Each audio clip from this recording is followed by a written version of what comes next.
সব সময় নিজে ভুল করেই শিখতে হবে এরকম কোনো কথা নেই। বুদ্ধিমান তারাই যারা অন্যের ভুল থেকে শিক্ষা নিতে পারে।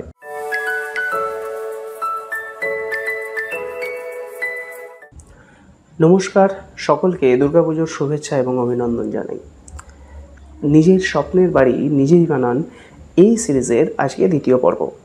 আগের পর্বে আমরা দেখেছি যে একটা ফাউন্ডেশন খোলার সময়, অর্থাৎ ভিতের যে গর্ত খোলার সময় কি কি প্রিকশন মেনে চলা উচিত, কি কি করা উচিত, কিভাবে করা উচিত, সমস্ত কিছু। আপনারা অনেকেই হয়তো সেই ভিডিও দেখেছেন এবং যারা দেখেননি তাদেরকে বলবো যে লিঙ্ক ডেসক্রিপশনে দেওয়া আছে, আপনারা গিয়ে অবশ্যই একবার সেই ভিডিওটা দেখে আসুন। আজকের এই ভিডিওতে আমি আরসিসি কলম নিয়ে আলোচনা করব। এমন 15-16টা পয়েন্ট বলবো যা আপনাদের কলমের ক্ষেত্রে, যখন আপনার কলম ঢালাই হবে বা ঢালাইয়ের আগে আপনাকে যাতে কেউ না ঠকাতে পারে এবং আপনার জিনিসটা যেন ভালো হয়, সেই সমস্ত বিষয় নিয়ে এই ভিডিওটায় আলোচনা করব। এই ভিডিও সিরিজে, অর্থাৎ নিজের স্বপ্নের বাড়ি নিজে বানান এই সিরিজের সবথেকে ইম্পর্টেন্ট ভিডিও বা টপিক কিন্তু এটাই হতে চলেছে, কারণ কলমটাই হচ্ছে আপনার স্ট্রাকচারের মেন পার্ট। তাই ভিডিওটা শেষ পর্যন্ত দেখুন, অবশ্যই ভালো লাগবে, অনেক কিছু জানতে পারবেন। এবং এই ভিডিওর মাঝে আমি আপনাদের বলে দেবো যে কত তোলা বিল্ডিংয়ের ক্ষেত্রে কত কলম বেসিক্যালি সাধারণত ইউজ হয়। অবশ্যই ডিজাইনের উপর ডিপেন্ড করে, কিন্তু থাম্ব রুল একটা তো থাকেই, যেটা সাধারণত বেশিরভাগ ক্ষেত্রে ব্যবহার হয়। সেই যে মাপটা সেটা আমি বলে দেবো ভিডিওর মাঝে, তাই ভিডিওটা স্কিপ না করে অবশ্যই শেষ পর্যন্ত দেখতে থাকুন। প্রথম যে পয়েন্ট সেটা হচ্ছে কলমের পজিশানগুলো দেখতে হবে ইঞ্জিনিয়ারের ড্রয়িং অনুযায়ী আছে কিনা। তার কারণ হচ্ছে, আপনি ধরুন কলমের পজিশান চেঞ্জ করলেন, ইঞ্জিনিয়ারিং প্ল্যানে দেখা গেল সেখানে 12 ফুটের স্প্যান আছে, অর্থাৎ দুটো কলমের মধ্যে দূরত্ব 12 ফুট আছে। আপনি সেটাকে এমন একটা পজিশানে চেঞ্জ করলেন, সেই 12 ফুটটা হয়ে গেল 16 ফুট। তাহলে ইঞ্জিনিয়ারিং ড্রয়িংয়ে আপনাকে ধরুন ইঞ্জিনিয়ার 4টে করে 16 রড দিয়েছে এবং 10x10 কলম দিয়েছে 12 ফুট স্প্যানের জন্য। এখন আপনি সেটাকে 16 ফুট যখনই বাড়াবেন, তাহলে সেই 4টে 16 রডে আর হবে না, বা 10x10 কলম সাইজ আর হবে না, সেই কলম সাইজ কিন্তু পাল্টে যাবে। তাই প্রথম আপনাকে যেটা দেখতে হবে যে কলমের পজিশানগুলো ইঞ্জিনিয়ারিং প্ল্যান অনুযায়ী ঠিকঠাক হয়েছে কিনা। সেকেন্ড পয়েন্ট, কলমের যে গর্ত সেটা দেখতে হবে ঠিকঠাক আছে কিনা। এর আগের ভিডিওতে বলেছি যে অনেক জায়গায় দেখা যায় পুকুর আছে। পুকুরের ক্ষেত্রে কিন্তু কলমের যে গর্ত সেটা আপনার পুকুরের যে নিচের লেভেল, অর্থাৎ মাটির যে লেভেল পুকুরের মাঝখানে, সেই লেভেল অনুযায়ী কিন্তু আপনাকে খুঁড়তে হবে। আদারওয়াইজ কিন্তু সেই কলমকে ধরে রাখা চাপে। আপনি সব জায়গার মতো 4 ফুট গর্ত খুঁড়ে সেখানে কলম দিয়ে দেবেন, সেটা কিন্তু আপনার সেই বিল্ডিংটাকে রাখতে পারবে না। ক্লিয়ার? নেক্সট পয়েন্ট, কলম ঢালার প্রসেসগুলো কি? প্রথম হচ্ছে বালির ফিলিং করতে হয়। সেটা 6 থেকে 9 ইঞ্চি পর্যন্ত হয়, পজিশন অনুযায়ী জায়গা বিশেষে করতে হয়।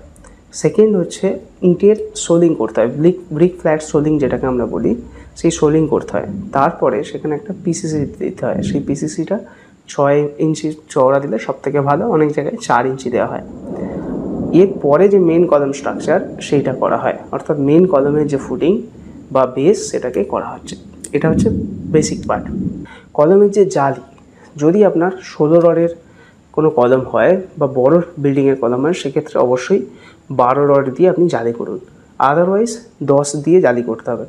10-এর নিচে কিন্তু জালি করা যাবে না। 8 দিয়ে করে দিলেন সেটা কিন্তু হবে না, আপনাকে মিনিমাম 10 জালিতে দিতে হবে।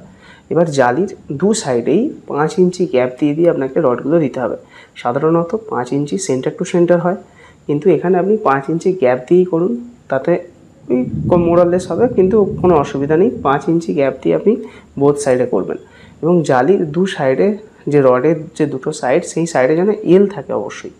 আদারওয়াইজ কিন্তু সেই কংক্রিটটাকে ধরে রাখবে না, সেটাকে কিন্তু ছেড়ে দেবে। সোজা যদি রড ফেলে দেন সেটা কিন্তু হবে না, অবশ্যই জালির দু সাইডে এল দিতে হবে। এবার মেন রডের যে এল, অর্থাৎ মেন রড যে নেমে জালির ওপরে এল হচ্ছে, সেই এলের কি মাপ থাকে? সাধারণত এলের মাপ ধরে নিন আপনি মোটামুটি, যদি মেন রড 12 হয় তাহলে 500 মিলিমিটার বা 20 ইঞ্চি, এবং যদি মেন রড 16 হয় তাহলে 650 mm বা 26 ইঞ্চি। এটার একটা থাম্ব রুল আছে, কি সেটা হচ্ছে মেন রডের ডায়া ইন্টু 41। অর্থাৎ এখানে যদি আপনার 20 mm ডায়ার রড হয় মেন রডটা, তাহলে আপনাকে এলটা দিতে হবে কত? 41 × 20, তার মানে 820 mm, বা এখানে বলা যায় প্রায় 33 ইঞ্চি। এবার ল্যাপিংয়ের ক্ষেত্রে আসি। গ্রাউন্ড ফ্লোরের ক্ষেত্রে সবসময় চেষ্টা করবেন ল্যাপিং না দেওয়ার। রডকে এমনভাবে কাটুন যাতে সেই রডটা গোটাটাই উপরে উঠে যায়। সাধারণত কী হয়, একটা গোটা রড যেটা 39.5 ফুট বা 40 ফুট মাপ থাকে, সেই মাপটা দুটো ভাগে ভাগ করলেই মোটামুটি আপনার মাটির নিচে থেকে একদম ছাদের ওপর অব্দি উঠে যায়। এবার রড কাটার সময় মিস্ত্রিকে আপনি বলবেন যে রডটাকে যেন একটু ছোট বড় কাটে। তার কারণ হচ্ছে এই মুহূর্তে আপনার কোনো কাজে লাগবে না, কিন্তু যখন আপনি একতলায় করবেন তখন যদি আপনি সব রড সমান করেন তাহলে কী হবে, ওখানের ল্যাপিংটা সমস্ত ল্যাপিংটাই একই জায়গায় হয়ে যাবে, যেটা কিন্তু ঠিক নয়, নিয়ম নয়। আপনাকে ল্যাপিংয়ের নিয়ম হচ্ছে কি, যে একই জায়গায় না দিয়ে আলাদা আলাদা পজিশনে দিতে হবে, এবং তার মিনিমাম যে ক্রাইটেরিয়া সেটা হচ্ছে টোটাল নাম্বার অফ বার যতগুলো থাকবে, অর্থাৎ একটা কলামে ধরুন 4টে বার আছে, সেই বারের 50% বারে একই জায়গায় ল্যাপিং দেওয়া যায়, তার বেশি কিন্তু নয়। সেক্ষেত্রে যদি 6টা বার থাকে তাহলে 3টে বারে ল্যাপিং আপনি এক জায়গায় দিতে পারেন, বাকি 3টে বার কিন্তু আলাদা পজিশনে দিতে হবে। এইটা মাথায় রেখে কাজ করতে হবে। তাহলে উপরের ল্যাপিংয়ের কথা ভেবে আগেই আপনাকে রড সেই মতো কাটতে হচ্ছে নিচের কলামে। স্টিরাপ ইউজ করবেন 6 থেকে 8 মিলিমিটার। সাধারণত 12 রডে 6 অনেক ইউজ করেন, তবে বেস্ট হবে 8 ইউজ করুন, কারণ কলামের স্টিরাপটা অনেক কিছু ভাইটাল জিনিস ম্যাটার করে, এবং স্টিরাপের যে জয়েন্ট, সেই জয়েন্ট যেন এক জায়গায় না থাকে, অল্টারনেট থাকে, অর্থাৎ এদিকে একটা ওদিকে একটা এইভাবে থাকে, এবং স্টিরাপের gap 5 inch on an average সাধারণ বিল্ডিংয়ে আপনি রাখতে পারেন। এরপর আসছে কংক্রিট গ্রেড। কংক্রিট গ্রেড আপনি M20 ইউজ করুন। M20 মানে হচ্ছে একটা সিমেন্ট, 1.5টা বালি এবং 3টে স্টোন চিপ, এটা হচ্ছে M20 গ্রেড। এই গ্রেডে আপনি কংক্রিটটাকে ঢালাই করুন। কলম ঢালার আগে অবশ্যই দেখে নিন যে এক্সকাভেশনের গর্তে কাদা জল এ সমস্ত আছে কিনা, বা সাইড থেকে মাটি ধসে পড়ে যেতে পারে কিনা, তাহলে কিন্তু তার প্রপার ব্যবস্থা নিয়ে আপনাকে ঢালাই করতে হবে। আদারওয়াইজ সেই ঢালাইতে যদি আপনার কাদা বালিশ মাটি এ সমস্ত মিশে যায় তাহলে সিমেন্টের গুণাগুণটা নষ্ট হয়ে যাবে। কভার ব্লক অবশ্যই ইউজ করতে হবে। কভার ব্লক সাধারণত কলমের ক্ষেত্রে হয় 40 মিলিমিটার বা 1.5 ইঞ্চ আমরা ইউজ করি। অর্থাৎ রিং এখানে তাহলে কীভাবে ক্যালকুলেট হয়, রিংয়ের সাইজ যদি 10x10 কলম হয় তাহলে রিং হবে দু সাইড থেকে 1.5 করে 3 ইঞ্চি কমে যাচ্ছে, তাহলে 7x7 রিং সেখানে ব্যবহার হচ্ছে। এইভাবে হচ্ছে কলমের রিং ক্যালকুলেশন হয়। এবার ঢালাইয়ের সময় ভাইব্রেটর অবশ্যই ব্যবহার করতে হবে। ওই হাতে করে ঠুকে ঠুকে লাঠি দিয়ে শাবল দিয়ে ওইভাবে করলে কিন্তু হবে না। এবার অনেক জায়গায় দেখবেন এখনকার দিনে আগে দেওয়াল তোলা হয়ে যাচ্ছে, তারপরে কলমটা ঢালাই করা হচ্ছে, কিন্তু এটা আমি বলবো যে কখনোই এইভাবে করবেন না। আপনি কলম আগে তুলুন, কারণ আপনার স্ট্রাকচারটা হচ্ছে ফ্রেম স্ট্রাকচার, সেক্ষেত্রে আপনার দেওয়াল করে কলম করার কোনো প্রয়োজনই নেই। তাতে অনেক সমস্যা হয়, দুটো রডের সাইডে যে কভার, সেই কভার কিন্তু ঠিকঠাক অ্যাডজাস্ট হয় না, কলম বেঁকে যায়। সেকেন্ড হচ্ছে যখন আপনি সিমেন্ট বালিটা ঢালছেন, ইঁটগুলো সেটাকে শোক করে নিচ্ছে, জলটাকে টেনে নিচ্ছে, তার ফলে কী হবে, ইঁট সিমেন্টের যে ওয়াটার সিমেন্ট রেশিও সেটা কিন্তু কম হয়ে যাচ্ছে, এবং সিমেন্টের যে প্রপার গুণাগুণ সেটা কিন্তু নষ্ট হয়ে যাবে।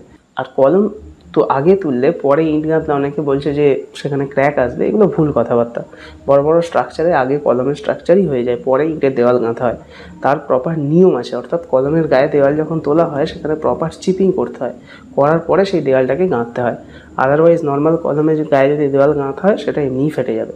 একদিন পরে ফর্ম ওয়ার্ক খুলে ফেলতে হবে, অর্থাৎ তার যে স্ট্রাকচারটা কাঠের বা লোহার যেটা থাকছে সেটাকে খুলে ফেলতে হবে। খুলে সেটাকে ঠান্ডা করতে হবে, জল দিতে হবে রেগুলার, মিনিমাম 7 দিন অবশ্যই দিতে হবে। আর যদি খুব গরম এলাকা হয় তাহলে সেখানে আপনাকে 14 দিন পর্যন্ত কিন্তু জল দিতে হবে। ফার্স্ট কলমের ঢালাই হবে শুধুমাত্র বেসটা, সেকেন্ড হচ্ছে বেস থেকে টাই বিম পর্যন্ত কলম ঢালাই যাবে, তারপরে টাই বিম ঢালাই, তারপরে বাকি কলমের অংশ ঢালাই যাবে। এটা হচ্ছে সিকোয়েন্স। এবার দেখে নিন কোথায় কত সাইজের কলম দিতে পারবেন আপনি। এটা কিন্তু থাম রুল, অর্থাৎ কমনলি ইউজ হচ্ছে বা একটা সাধারণত ইউজ হয়, কিন্তু আপনার এলাকা অনুযায়ী, ধরুন আপনার দেখা গেল রোডের সাইডে বাড়ি বা রেল লাইনের পাশে বাড়ি, সেক্ষেত্রে কিন্তু এই রুল নাও ফলো করতে পারে। সেক্ষেত্রে আপনার লোকাল ইঞ্জিনিয়ারকে দিয়ে আলাদাভাবে কলমের ডিজাইন করাবেন।